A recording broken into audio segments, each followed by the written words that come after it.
میں ہندو لڑکی تھی، مجھے ایک مسلمان لڑکے سے پیار ہو گیا۔ وہ مجھ سے شادی کر کے مجھے اپنے ملک لے آیا اور وہاں ہم دونوں ہوٹل کے ایک کمرے میں رہنے لگے۔ شوہر اکثر رات کو گھر سے نکل جاتا تھا اور پھر صبح واپس آتا۔ ایک دن میں نے اس کا پیچھا کیا، وہاں مجھے ایک عورت ملی۔ اس نے مجھے ایسی بات بتائی جسے سن کر میرے طوطے اڑ گئے۔ وہ تو میں چلتے چلتے ایک لمحے کے لیے ٹھٹک کر رک گئی اور میرا دل دھڑکنا بھول گیا۔ میرے پاؤں زمین کا حصہ بن گئے، یوں لگا جیسے میں کوئی سندر سپنا دیکھ رہی ہوں۔ میری نظروں کے سامنے میرا بچھڑا ہوا محبوب آ گیا تھا، مگر دوسرے لمحے میں حقیقت کی دنیا میں واپس آ گئی۔ لیکن میں اسے دیکھ کر سوچنے لگی کہ کیا ایک شخص جو اس سنسار سے صدا کے لیے جدا ہو گیا ہو، کیا وہ واپس بھی آ سکتا ہے؟ یہ کیسے ہو سکتا ہے کہ مرنے کے کچھ عرصے بعد ہی وہ ایک خوبصورت اور پرکشش شخصیت کی صورت میں واپس آ گیا ہو؟ انیل، یہ واقعی تم ہو؟ میرے دھڑکتے دل کے کسی کونے میں ایک صدا گونجی۔ میں دنیا سے بے نیاز اسے دیکھے جا رہی تھی۔ وہ کسی اور سمت میں دیکھتا ہوا میری طرف ہی چلا آ رہا تھا۔ میرا سینہ تیزی سے دھک دھک کرنے لگا۔ میں نے اپنے دل سے پوچھا، پونم، یہ کیسے ہو سکتا ہے؟ یہ انیل کیسے ہو سکتا ہے؟ جب انیل کی چتا کو آگ لگائی گئی تھی اس وقت تو میں بھی موجود تھی، مگر وہی چال، وہی دراز قد، اس کی خوبصورتی اور مردانہ وجاہت جسے دیکھ کر لڑکیاں اپنے آپ کو بھول جاتی تھی اور ان کے دل دھڑک کر رہ جاتے تھے۔ جب وہ میری نظروں کے سامنے سے گزرنے لگا تو اس کا پورا چہرہ واضح طور پر میرے سامنے تھا۔ اس نے میری طرف دیکھا، ہماری نظریں ملی اور وقت کی نبض جیسے رک گئی۔ وہ مجھے دیکھتا ہوا آگے بڑھ گیا۔ میں اسے حیران نظروں سے دیکھے جا رہی تھی۔ انیل سے اس کی حیرت انگیز مشابہت نے مجھے ششدر کر دیا تھا۔ انیل کا کوئی بھائی نہ تھا، مگر یہ دیکھنے میں یہ اس کا جڑواں بھائی لگ رہا تھا۔ میں اس کی طرف دیکھنے لگی۔ وہ ایک خالی بینچ پر جا کر اداس سا بیٹھ گیا تھا۔ اس کے چہرے سے وحشت برس رہی تھی۔ میں یہاں پہ اپنی دوست سے ملنے کے لیے آئی تھی، لیکن مجھے اپنی دوست کہیں دکھائی نہیں دے رہی تھی۔ میں واپس جا رہی تھی کہ اچانک میری نگاہ اس پر پڑ گئی تھی۔ انیل میرا سپنا تھا، لیکن دولت کی ہرس نے اسے مجھ سے چھین لیا تھا۔ وہ بہت امیر آدمی بننا چاہتا تھا، جس کے لیے وہ منشیات فروشوں کے گروہ میں شامل ہو گیا تھا۔ میں نے اسے بہت سمجھایا، اس گناونے راستے پر چلنے سے باز رکھنے کی بڑی کوشش کی تھی، لیکن اس پر اندھا جنون سوار تھا۔ وہ پولیس مقابلے میں مارا گیا اور میرے دل کی دنیا اجاڑ گیا۔ اس شخص کو دیکھ کر پرانی یادیں ایک ایک کر کے تازہ ہو گئی۔ زخم پھر سے تازہ ہو گئے، زخموں میں ٹیسیں اٹھنے لگی اور چند لمحوں کے بعد میں نے خود کو اس کی بینچ پر پایا۔ اس میں کوئی جادو تھا جس نے مجھے بے اختیار اس کی طرف کھینچ لیا تھا۔ میں نے حیرت سے اسے اوپر سے نیچے تک دیکھا۔ اس کے لباس پر شکنوں کا جال پھیلا ہوا تھا، بالوں پر گرد جمی ہوئی تھی، چہرہ سخت تھا، اس کی سیاہ آنکھیں دھسی ہوئی تھی۔ وہ نڈھال اور کمزور سا لگ رہا تھا اور آنکھیں بند کیے نہ جانے کیا سوچ رہا تھا۔ اس نے آنکھیں کھول کر میری طرف دیکھا، پھر خشک ہونٹوں پر زبان پھیرتے ہوئے ہندوستانی زبان میں پوچھا، آپ کے پاس سگریٹ ہے؟ سگریٹ؟ میں نے اس کی آنکھوں میں جھانکتے ہوئے جواب دیا، نہیں، میرے پاس سگریٹ ہے اور نہ ہی میں کوئی نشہ کرتی ہوں۔ نشہ تو میں بھی نہیں کرتا، اس نے بے جان سے لہجے میں جواب دیا۔ آپ نشہ نہیں کرتے؟ مجھے اس کا جواب سن کر بڑی حیرت ہوئی، جبکہ اس کی حالت کسی نشہ باز کی سی ہو رہی تھی۔ وہ کسی گداگر کی طرح لگ رہا تھا۔ میں یہ کہے بغیر نہ رہ سکی، آپ کی حالت کسی نشے باز کی سی ہو رہی ہے۔ آپ جھوٹ بول کر کسی کو دھوکہ نہیں دے سکتے۔ میں 3 دن سے بھوکا ہوں۔ اس نے ایک گہری سانس لی، اس لیے میری حالت ایک عادی نشئی شخص کی سی ہو رہی ہے۔ آپ 3 دن سے بھوکے ہیں؟ میں ایک دم چونک پڑی۔ آپ میری بات کا یقین کریں یا نہ کریں، یہ حقیقت ہے۔ میں کوئی 1 مہینے سے بے روزگاری، بھوک اور افلاس کے جہنم سے گزر رہا ہوں، وہ دل گرفتہ لہجے میں بولا۔ میں نے اس کی طرف تذبذب سے دیکھا اور میری سانسیں الجھنے لگی۔ اس کا لہجہ اتنا دکھی تھا کہ میرا سارا بدن جھنجھنا اٹھا۔ میں نے غیر ارادی طور پر اس کا ہاتھ اپنے ہاتھ لے کر مضبوطی سے تھام لیا۔ اس نے چونک کر میری طرف دیکھا۔ میں نے کھڑے ہوتے ہوئے کہا، چلو میرے ساتھ آؤ، میں تمہیں کھانا کھلاتی ہوں۔ میں اسے اپنے ساتھ ٹیکسی میں لے کر گھر پہنچی۔ मेरा एक कमरे का कुशादा फ्लैट था। मेरे पास अनिल की बहुत सारी चीजें बतौर निशानी में मौजूद थी, जो उसकी आखिरी रसूम के बाद मैं उसके फ्लैट से ले आई थी। उनमें उसके कपड़े और जूते वगैरह भी थे। जितनी देर में वो नहाकर और कपड़े बदल कर आया, मैंने उसके लिए खाना तैयार करके मेज पर लगा दिया था।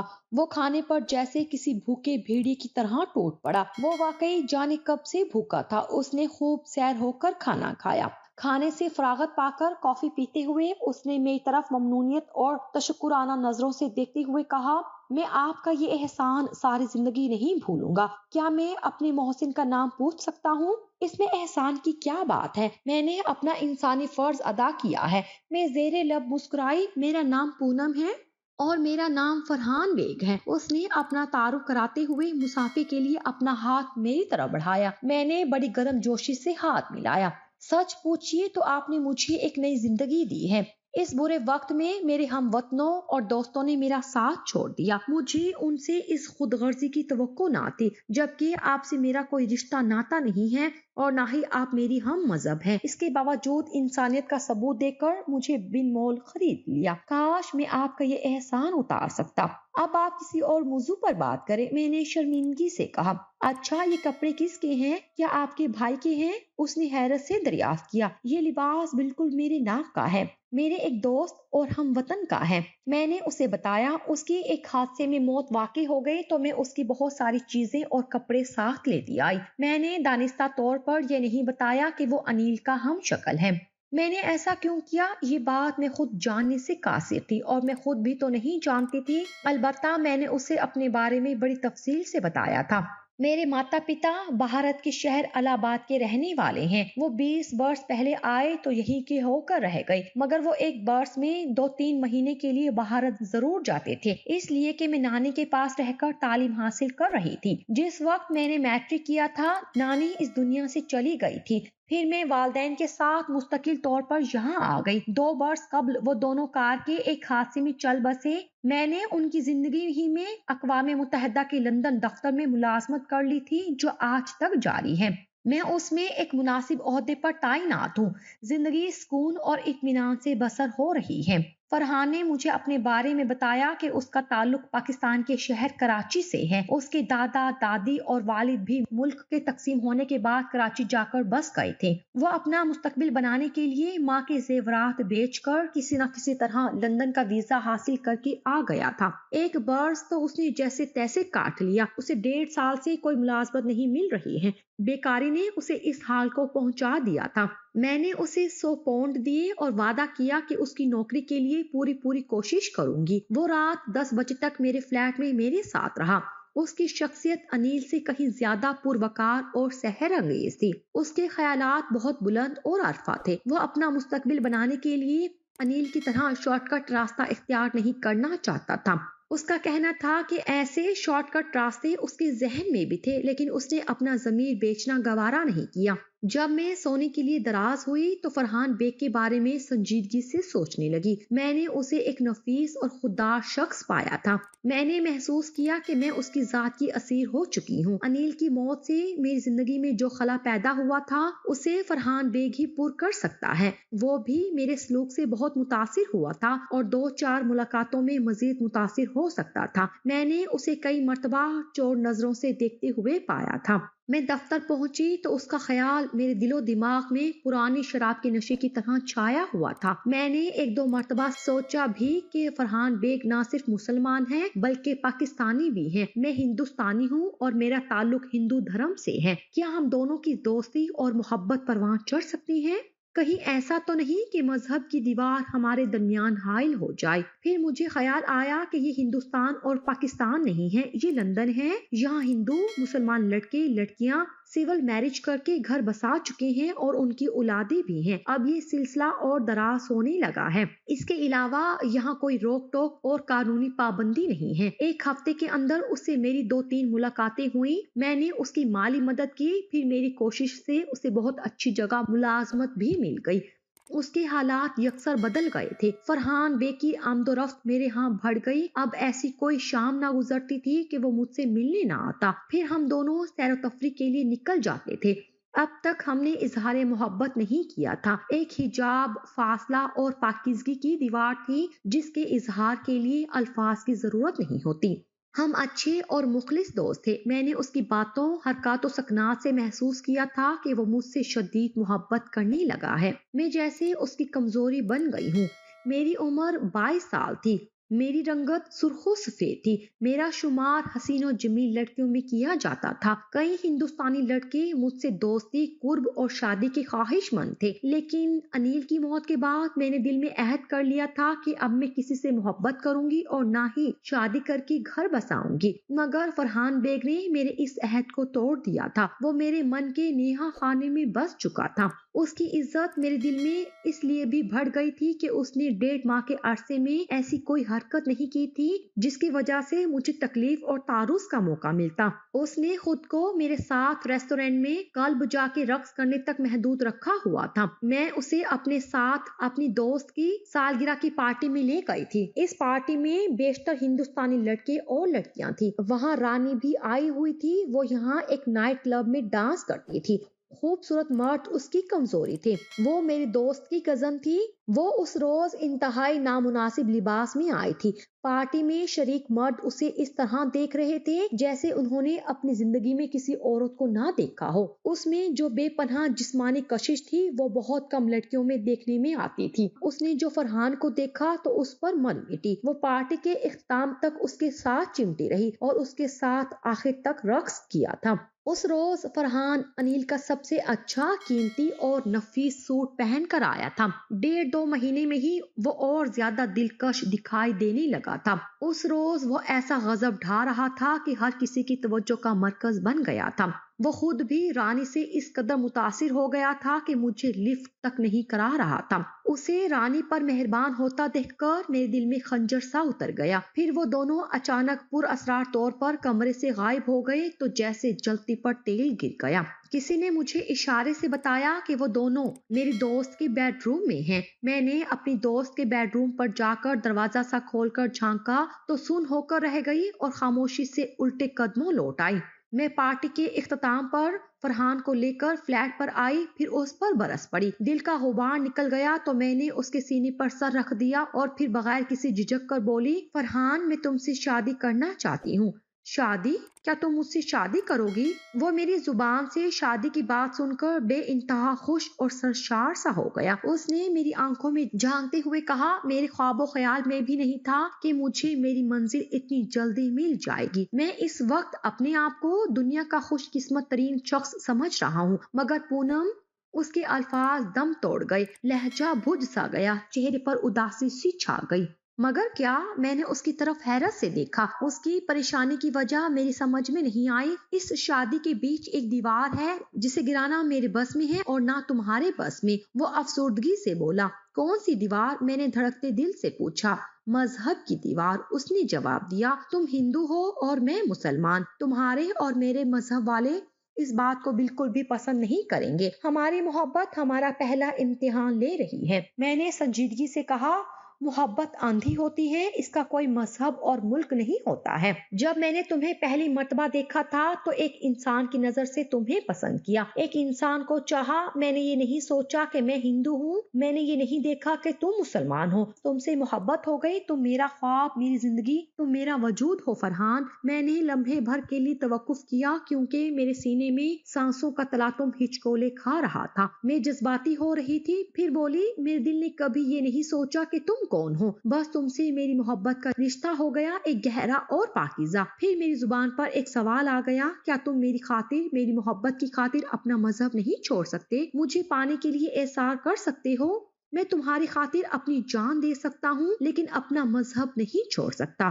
क्यों फरहान? मैंने हैरानगी से पूछा। क्या तुम्हारे नजदीक मोहब्बत कोई हकीकत नहीं रखती? इसलिए कि मुझे बहरहाल एक रोज अपने वतन वापस जाना है। वो कहने लगा, वहाँ मेरे वालिदैन, मेरे भाई बहन और रिश्तेदार भी हैं। वहाँ सभी मुसलमान रहते हैं। मजहब की तब्दीली की सजा कानून दे या ना दे मगर मेरे रिश्तेदार जरूर देंगे। मुझे चूंकि अपनी दोनों बहनों की शादियाँ करनी है, बूढ़े वालिदैन का सहारा बनना है, इसलिए वतन वापस जाना पड़ेगा। अगर मैं तुम्हारी खातिर अपनी اپنی محبت کی خاطر مسلمان ہو جاؤں تو کیا تمہارے گھر والے مجھے قبول کر لیں گے؟ میرے منہ سے بے ساختہ نکل گیا، کیوں نہیں؟ فرحان بہت خوش ہوا، اس کا چہرہ کھل اٹھا اور آنکھیں چمکنے لگی۔ میرے گھر والے خوش ہو جائیں گے، وہاں تمہیں عزت اور احترام کی نظر سے دیکھا جائے گا، تو مسلمان ہو جاؤ گی پونم؟ کیوں نہیں فرحان؟ میں نے اس کے گلے میں باہوں کے خنجر حمائل کر دیے۔ میں اپنی محبت اور تمہاری خاطر جان دے سکتی ہوں تو اپنا درہم بھی چھوڑ سکتی ہوں۔ تم میرے لیے اتنی عظیم قربانی دو گی؟ تمہارے رشتے دار خاندان والے کچھ نہیں کہیں گے؟ وہ تمہارے دشمن نہیں ہو جائیں گے؟ کیوں نہیں فرحان؟ میں نے اسے محبت بھری نگاہوں سے دیکھا، لیکن عورت جب محبت کرتی ہے تو وہ قربانی بھی دیتی ہے، اس لیے کہ مرد جسم اور عورت آتما ہوتی ہے، آتما کے بغیر جسم کچھ نہیں ہوتا۔ تھوڑی دیر بعد فرحان چلا گیا۔ اس کے جانے کے بعد میں کتنی ہی دیر تک سنگھار میز کے آئینے کے سامنے ہر انداز اور زاویے سے ناچتی اور تھرکتی رہی۔ فرحان کی ایک تصویر میں نے پارک میں اپنے موبائل میں اتاری تھی، اسے چومتی اور آنکھوں سے لگاتی رہی۔ میں خوشی سے پاگل اور بے قابو ہوتی رہی کہ فرحان میرا ہے، صرف اور صرف میرا ہے۔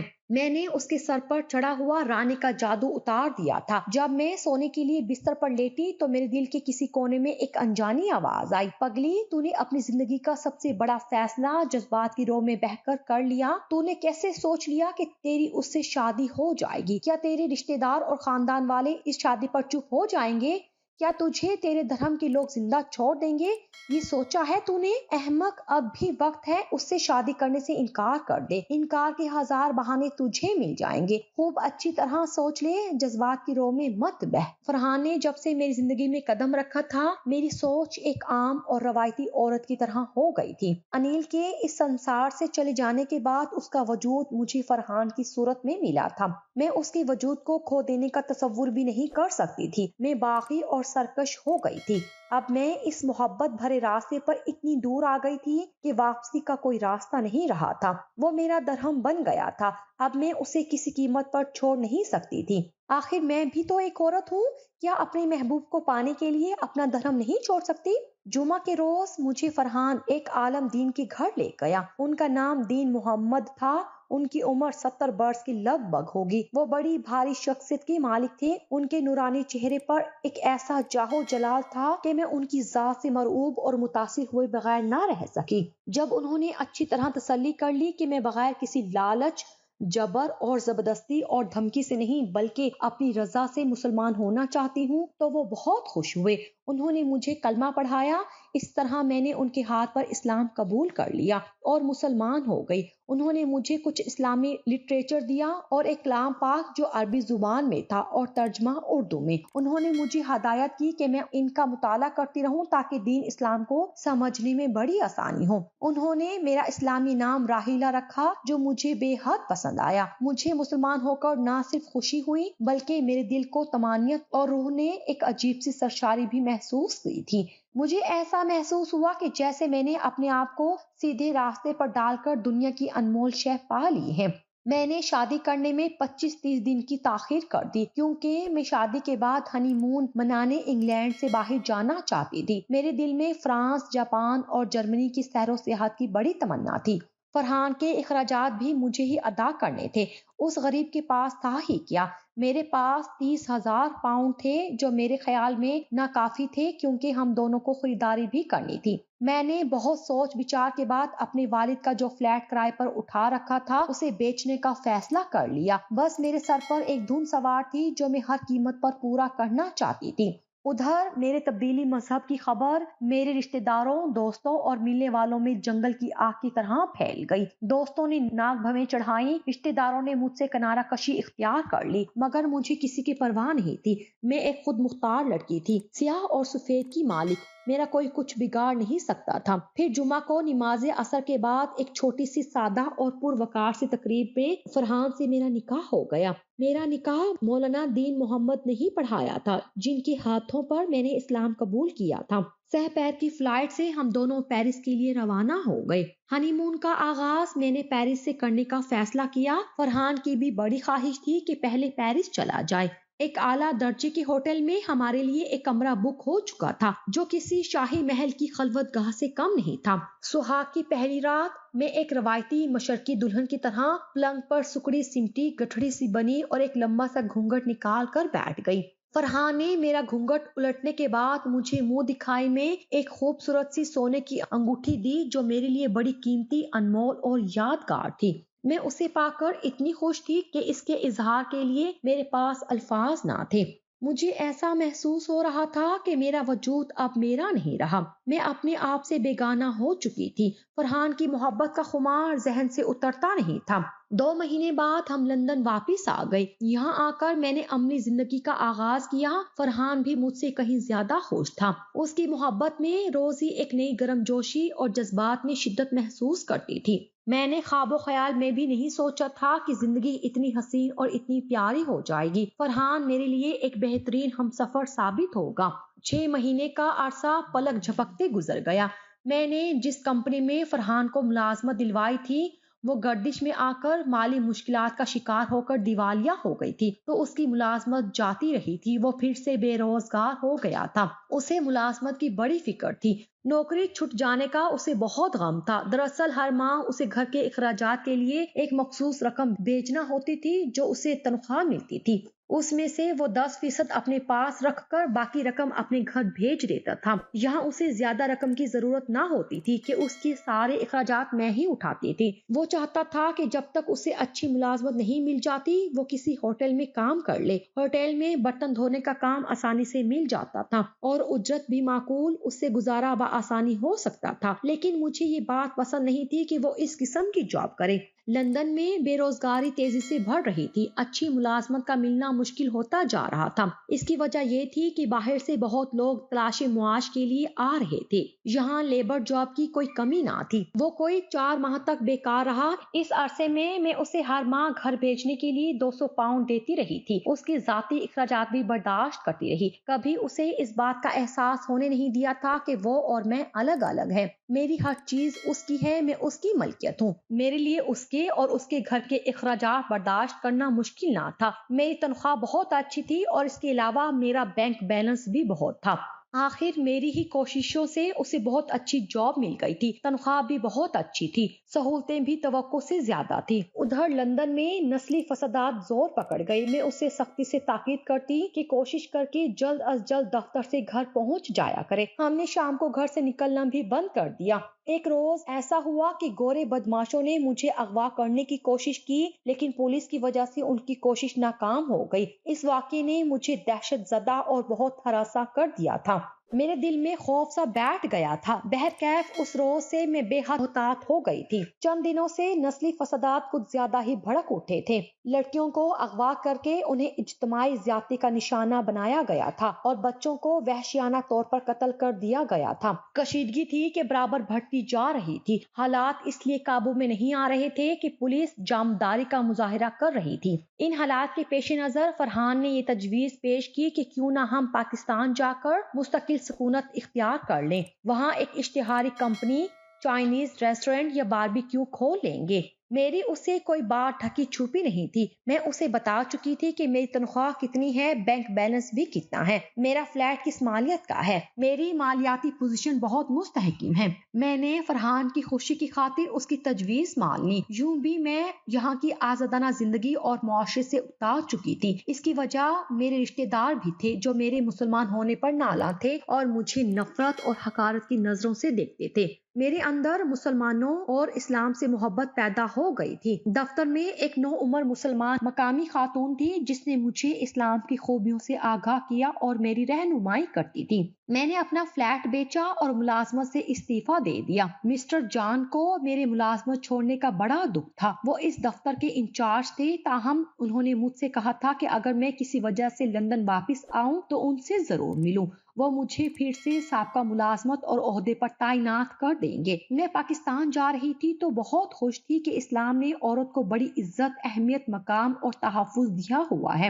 وہاں میری عزت اور پذیرائی کی جائے گی۔ میں ایک بھرے گھر میں رہوں گی جہاں میری ساس اور نندے ہوں گی اور دیور بھی ہوں گے۔ ان سب کے ساتھ مل جل کر ہنسی خوشی سے رہوں گی، ان کی خدمت کر کے زندگی گزاروں گی۔ مجھے ایک طرح سے روحانی خوشی حاصل ہو گئی تھی۔ کراچی پہنچ کر فرحان نے ایک ہوٹل میں کمرہ کرائے پر لے لیا کیونکہ اس نے اپنے گھر والوں کو ابھی تک اپنی شادی کی اطلاع نہیں دی تھی۔ اس کی والدہ کو دل کا شدید قسم کا صدمہ پہنچنے کا اندیشہ تھا کہ اس نے بتائے بغیر एक नौ मुस्लिम लड़की से शादी कर ली। वो चाहता था कि पहले मेरे लिए घर की फिजा हमवार कर ले, फिर अपनी माँ और बहनों को एतमाद में लेकर उन्हें शादी के बारे में बताए। उसने ये भी बताया कि उसकी वालदा दकियानूसी ख्यालात की मालिक हैं और किसी बात पर अड़ जाती हैं, और जब किसी बात पर अड़ जाती हैं तो उन्हें समझाना बहुत मुश्किल हो जाता है। उसने मुझे तसल्ली दी कि घबराने और परेशान होने की जरूरत नहीं, उन्हें बहनों की मदद से राजी करने में चंद दिन लग जाएंगे। उसे कुछ दिनों तक रातें घर पर गुजारनी होंगी। वो दिन में मेरे पास आ जाया करेगा। फरहान रात 10 बजे घर चला जाता था। उसने सिर्फ 2-3 रातें होटल में मेरे साथ गुजारी थी। वो सुबह 9 बजे होटल आ जाता था, फिर हम मिलकर नाश्ता करते। उसने एक प्राइवेट गाड़ी किराए पर ले रखी थी। उस गाड़ी में हम दोनों काम के लिए जगह देखने निकल जाते थे। हमारा इरादा इश्तिहारी कंपनी कायम करने का था। हम लंच किसी अच्छी होटल में करके वापस आ जाते। शाम 6 बजे तक आराम करते, फिर तैयार होकर साहिल, समंदर या कहीं सैर तफरी करने निकल जाते। कई दिनों के बाद मैंने फरहान से पूछा, क्या तुमने अपनी माँ बहनों से मेरे बारे में बातचीत की? आखिर में कब तक होटल में नजर बंद रहूंगी? मेरी बहनें भी इस मौजू पर अम्मी से बात करने से डरती हैं। उसने जवाब दिया, कुछ दिन और सब्र कर लो, मैं अम्मी का मूड देखकर ही खुद ही उनसे बात करता हूँ। ऐसा तो हो सकता है कि तुम मुझे अपने साथ अपने घर ले जाओ और उन्हें साफ साफ बता दो कि हम दोनों शरई और कानूनी तौर पर मियाँ बीवी हैं, हमने मोहब्बत की शादी की है। मैंने कहा, ज्यादा से ज्यादा ये होगा कि वो मुझे गालियां देंगी, हाथ उठाएंगी, मैं उनकी हर बात सह लूंगी और बर्दाश्त कर लूंगी। क्या तुम वाकई उनकी गालियां सुन लोगी और जूतियां भी खा लोगी? उसने हैरत से कहा, हाँ, क्योंकि अब वो मेरी माँ की जगह है। मैं हंस पड़ी। मेरी अम्मी दिल की मरीजा है। वो बोला, ऐसा ना हो कि सदमे से उन्हें दिल का दौरा पड़े और वो जानलेवा साबित हो। मैंने जब ये सुना कि वो दिल की मरीजा है, खामोश हो गई। कोई 1 हफ्ते बाद मैंने उससे इस मौजू पर बात की तो वो हीले बहाने करने लगा। उसकी इन बातों से मेरे दिल के किसी कोने में शक की लहर उठी। ऐसा लगता था कि दाल में कुछ काला है। वो किसी वजह से मुझे अपने घर ले जाना नहीं चाह रहा है। वो या तो अम्मी से जरूरत से ज्यादा डरता है या फिर उसकी अम्मी किसी वजह से मुझे कबूल करना नहीं चाहती हैं। फिर मैंने फैसला किया कि बेहतर है कि मुझे ही उसकी अम्मी से मिलकर बात कर लेनी चाहिए और उन्हें साफ साफ बता देना चाहिए कि मेरी और फरहान की शादी हो चुकी है। दुनिया की कोई ताकत हम दोनों को एक दूसरे से जुदा नहीं कर सकती। और फिर मैं कोई अंग्रेज लड़की नहीं, हिंदुस्तानी हूँ और मुसलमान हो चुकी हूँ। दूसरे दिन फरहान ने सुबह 10 बजे आकर कहा कि उसकी वालदा की तबीयत ठीक नहीं है, वो उन्हें अस्पताल ले जा रहा है। शाम 6 बजे तक आ जाएगा। मेरे लिए ये सुनहरी मौका था। फरहान होटल से निकला तो मैं भी चंद लम्हों के बाद उसके पीछे पीछे गैर महसूस अंदाज से निकली। जिस वक्त वो होटल की इमारत से निकलकर गाड़ी में बैठा, उस वक्त इत्तेफाक से एक टैक्सी होटल के दरवाजे पर खाली हुई। मैं फौरन ही उसमें बैठ गई। मैंने टैक्सी ड्राइवर से कहा कि इस नीले रंग की कार का ताकुब इस तरह करो कि उसे शक न हो कि उसका पीछा किया जा रहा है। फरहान की गाड़ी मुख्तलिफ रास्तों से होती हुई एक अकामती इलाके में दाखिल हुई तो टैक्सी ड्राइवर ने उस कॉलोनी का नाम बताया। फरहान का मकान मैंने दूर से देख लिया था। ये मकान 120 गज के रकबे पर बना हुआ था। उसे रंगो रोगन करके नया और खूबसूरत बनाया गया था। शाम के वक्त फरहान आया तो मैंने उस पर यह जाहिर नहीं किया कि मैं उसका मकान देख कर आई हूँ। मैंने उसकी अम्मी की तबीयत के बारे में पूछा तो उसने बताया कि बेहतर है। अस्पताल में 2-3 घंटे जेरे इलाज रहकर घर वापस आ गई हैं। वो मुझे क्लिफ्टन ले गया। उसने वहां जाकर मुझसे कहा कि मेरा ख्याल है कि अम्मी शायद शादी के बारे में जानकर मुझे घर में कदम रखने ना दें। क्यों ना हम लाहौर की सुकूनत इख्तियार कर लें और वहाँ कोई बिजनेस शुरू कर दें। इस तरह हम वहाँ बड़े सुकून और इत्मीनान से जिंदगी गुजार सकेंगे। अम्मी शादी के लिए कहेंगी तो टाल दूंगा। मैं उनकी जिंदगी तक इस शादी को छुपा कर रखना चाहता हूँ। डॉक्टरों की रिपोर्ट के मुताबिक वो ज्यादा से ज्यादा 1-1.5 बरस जी लेंगी। उनकी वफात के बाद मेरी राह में कोई रुकावट नहीं रहेगी। ये तजवीज भी बुरी नहीं थी, मगर मैं कराची छोड़कर किसी और शहर में सुकूनत इख्तियार करना नहीं चाहती थी, क्योंकि मुझे ये शहर बेहद पसंद आया था। बड़ा बारौनक शहर था। रात फरहान ने मुझसे कहा कि वो सुबह एक जरूरी काम से 7 बजे हैदराबाद शहर जा रहा है। रात 9 बजे वापिस आएगा। मैं दूसरे दिन सुबह 10 बजे धड़कते दिल से होटल से निकली। 20 मिनट के बाद उसके घर के दरवाजे पर दस्तक दी। दरवाजे पर फरहान के नाम की तख्ती लगी हुई थी। चंद लम्हों के बाद दरवाजा खुला और एक हसीन और शादाब बदन की औरत का सरापा नमूदार हुआ। वो 30 बरस की दराज का औरत थी। वो गहरे भूरे रंग के शलवार कमीज में मलबूस थी। उसके पीछे एक 9 बरस की उम्र का लड़का और 7 बरस की बड़ी प्यारी सी बच्ची थी। मैंने एक कदम आगे बढ़ाया और पूछा, क्या फरहान बेग साहब घर पर हैं? वो घर पर नहीं है, किसी काम से हैदराबाद गए हुए हैं, रात तक वापिस आएंगे। क्या मैं अंदर आ सकती हूँ? मैंने उसकी हसीन आंखों में झांकते हुए पूछा। जरूर तशरीफ लाएं, उसने शायदगी से जवाब दिया। फिर वो मुझे ड्राइंग रूम में ले आए। वो तीनों मेरे सामने बैठ गए। क्या फरहान बेग साहब की वालदा तशरीफ रखती हैं? उनकी वालदा 15 साल कब्ल हिंदुस्तान गई थी और वहीं पर वफात पा गई। आप किसी और फरहान साहब के बारे में तो नहीं पूछ रही हैं? मैं उन फरहान बेग के बारे में पूछ रही हूँ जो 20-25 रोज कब्ल लंदन से आए हैं। जी हाँ, ये घर उन्हीं का है। उनके वालिदैन का इंतकाल हो चुका है। अच्छा, तो उनके भाई बहनें कहाँ रहते हैं? वो अपने वालिदैन की इकलौती औलाद हैं। आप कौन हैं? आप बताएं, आप उनकी कौन हैं? वो हंसकर बोली, मैं उनकी बीवी सायरा हूँ। ये मेरे दोनों बच्चे हैं। जी, मेरा दिल उछलकर हलक में आ गया। मुझ पर जैसे ही कोई बिजली सी आ गिरी। मेरा सर चकराया तो मेरी आंखों के सामने अंधेरा सा छा गया। फिर मैं तारीकियों में डूबती चली गई। थोड़ी देर बाद होश आया तो मैंने सायरा को मुतफक्किर और परेशान पाया। वो मुझ पर झुकी हुई मुझे होश में लाने की तदबीर कर रही थी। मुझे होश में आता देखकर उसने इत्मीनान का सांस लिया। अब आपकी तबीयत कैसी है? मैं ठीक हूँ। मैं उठकर बैठ गई। गर्मी से चक्कर आ गया था। हम लंदन के लोग गर्मी के आदी नहीं हैं। आपने अपना तारुफ कराया और ना ही अपने बारे में कुछ बताया। आप तशरीफ रखें, चाय पी कर जाएं। मैं लंदन से आई हूँ, होटल में ठहरी हुई हूँ। मेरे मुतालिक मजीद बातें फरहान बेग साहब बताएंगे। मैं उसके बेहद इसरार पर भी रुकी नहीं और उसे हैरान और परेशान छोड़कर मकान से निकल आई। सारा रास्ता मैंने टैक्सी में आंसुओं के सैलाब को किस तरह रोका, मेरा दिल ही जानता है। मेरी हालत एक जख्मी परिंदे की सी थी। मैं होटल पहुंचकर बहुत देर तक रोती रही तो दिल की भड़ास निकल गई। मेरी जिंदगी में जो अंधेरा छा गया था अब वो कभी छट नहीं सकता था। एक ऐसा तूफान आया था जिसने मेरे ख्वाबों के सारे नगर उजाड़ दिए थे। उसके खूबसूरत चेहरे के पीछे एक घिनौना चेहरा छुपा था। मुझे अंदाजा नहीं था कि वो इस कदर जलील और कमीना शख्स साबित होगा। रात को फरहान आया तो मेरा ख्याल था वो बेगैरत और बेज़मीर शख्स शर्म से पानी पानी हो रहा होगा, लेकिन उसके चेहरे पर निदामत की बजाय सख्त गुस्सा था और हैरान था कि मुझे उसके घर का पता कैसे चला। मैंने उसे बताया कि मैंने तुम्हारा घर देख लिया था ताकि तुम्हारी असलियत मालूम करूं, क्योंकि मुझे तुम्हारी बातों से शक होने लगा था कि तुम झूठ बोल रहे हो। तुमने मुझे धोखा क्यों दिया?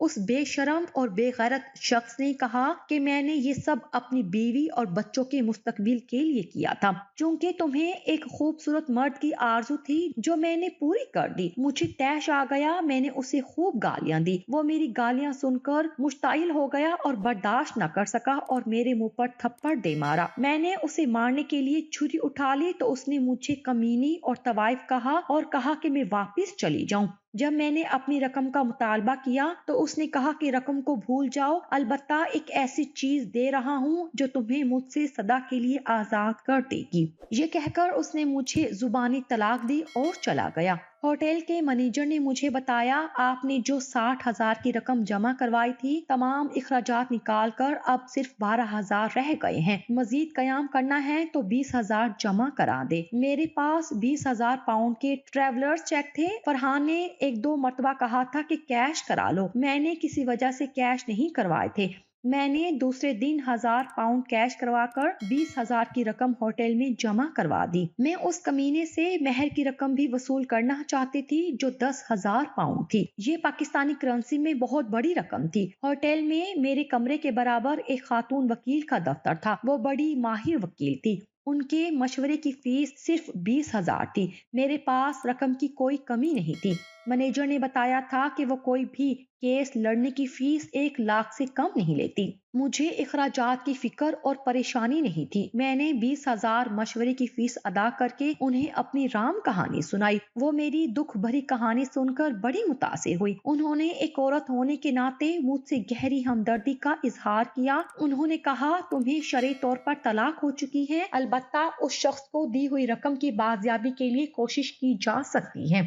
बैंक ड्राफ्ट वाहिद सबूत है जो तुमने उसे दिया था। इस सिलसिले में तुम्हें लंदन से शवाहिद मंगवाने होंगे कि तुमने अपना फ्लैट फरोख्त किया था। इन बातों से साबित हो सकता है कि तुम्हारे साथ धोखा हुआ है। ये तरकीब समझ में आती है कि ऐसा करो कि 3 दिन बाद मुझसे राब्ता करो, सब्र करो और हाँ, जाते वक्त अपनी फीस लेती जाना। मैं केस लड़ने की कोई फीस तुमसे नहीं लूंगी। मैंने कहा, ये क्यों? ये तो सिर्फ मशवरे की फीस है। वो कहने लगी, ये ठीक है कि वकालत मेरा प्रोफेशन है, लेकिन मेरी जहनियत कारोबारी नहीं है। अल्लाह ने मुझे बहुत दिया है और नवाज भी रहा है। एक तो तुम मजलूम हो, दूसरा ये कि तुमने अपना धर्म छोड़कर हमारा दीन इख्तियार किया है। इस नाते मेरी छोटी बहन हो गई हो तो मेरा इखलाकी फर्ज बनता है कि तुम्हारे काम आऊं। इसका अजर तो रब्बुल इज्जत देगा। उनकी इस बात ने मुझे इतना मुतासिर किया कि मेरी आंखें डुबडुबा गई। मैंने सोचा कि दुनिया में जहां फरहान जैसे शैतान खसलत हैं तो नेक लोगों की भी कमी नहीं है। मैंने बेसाख्ता उस नेक दिल खातून के हाथ बड़ी मोहब्बत और अकीदत के जज्बे से चूम लिए। चौथे रोज मैं उसके दफ्तर पहुंची तो उन्होंने कहा, तुम्हारे लिए एक खुशखबरी है। मैंने अपने वालिद और बड़े भाई को तुम्हारी अलमिया कहानी सुनाई। उन दोनों को बहुत दुख और अफसोस हुआ। मेरे वालिद रिटायर्ड जस्टिस हैं और बड़े भाई की FBI के अफसरान से मुरासिम हैं। उन दोनों का ख्याल था कि फरहान पर दबाव डालकर उससे रकम वसूल की जाए। इस तरह के अभी FBI का एक आदमी आएगा, तुम उसे ले जाकर फरहान का घर दिखा दो। 5 दिन बाद मैं लंदन में थी। फरहान से मेरी सारी रकम वसूल हो गई और मेहर भी मिल गया था। लंदन में मुझे साबका मुलाजमत मिल गई थी। मैंने अहद कर लिया था कि आखिरी सांस तक इस्लाम नहीं छोड़ूंगी। उस नमक हराम और बद किरदार शख्स की वजह से मैं इस्लाम से मुतनफिर नहीं हुई। मैं इस अजीम मजहब को किस तरह छोड़ सकती हूँ जिसने मुझे घुप अंधेरे में रोशनी दिखाई, मेरे दिल और रूह को बेनाई दी। अलबत्ता मैंने ताउम्र शादी न करने का फैसला कर लिया है। मैंने वसीयतनामा लिखवा रखा है कि जब मैं मर जाऊं तो मेरा तमाम सरमाया लंदन में कायम इस्लामी मरकज को दे दिया जाए। मैंने नमाज सीख ली है जो एक वक्त की कज़ा नहीं होती है। तहज्जुद गुजार भी हो गई हूँ। इस्लामी मरकज में जाकर कुरान पाक पढ़ना सीख रही हूँ। फारिग वक्त में मुताले में गुजारती हूँ। मैं उस पाकिस्तानी खातून वकील, उनके अजीजों अकारिब के लिए और अपने लिए भी अल्लाह से दुआ मांगती हूँ कि सुकून की मौत दे और कलमा नसीब करे।